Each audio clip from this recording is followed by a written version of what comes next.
জুলাই গণহত্যার বিচারকে সরকার সর্বোচ্চ অগ্রাধিকার দিচ্ছে বলে জানিয়েছেন আইন উপদেষ্টা ডক্টর আসিফ নজরুল।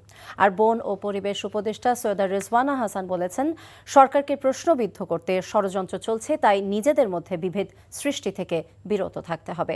রাজধানীর নগর ভবনে জুলাই আগস্ট গণ অভ্যুত্থানের শহীদ পরিবারের পাশে দাঁড়াতে জুলাই স্মৃতি ফাউন্ডেশনের অনুষ্ঠানে তারা এসব কথা বলেন। সাদরিনা খন্দকারের রিপোর্ট। তার মগজটা রাস্তায় ছিটকে পড়ে যায়। আমরা যদি না থাকতাম তখন লাশটাও পেতাম না। ভাই হারানোর কথা বলতে গিয়ে আবেগ আপ্লুত হয়ে পড়েন শহীদ পরিবারের স্বজনরা।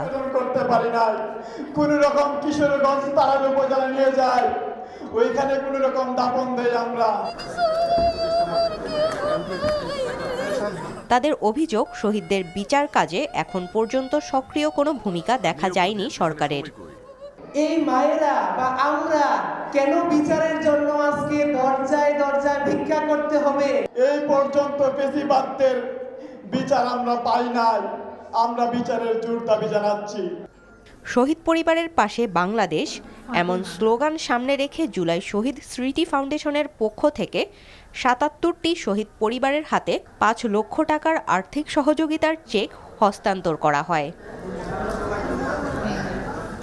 অনুষ্ঠানে উপস্থিত উপদেষ্টারা বলেন, হত্যাকারীদের বিচারে সক্রিয় সরকার।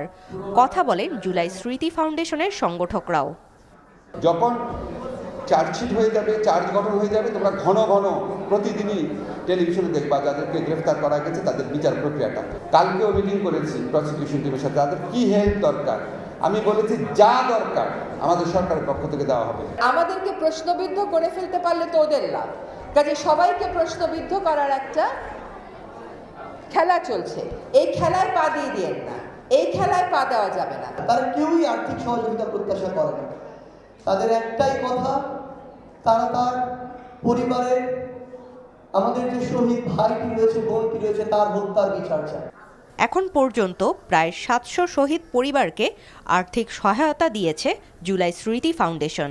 Nominee Khadija Begum. Sadrina Khandakar, NTV news, Dhaka.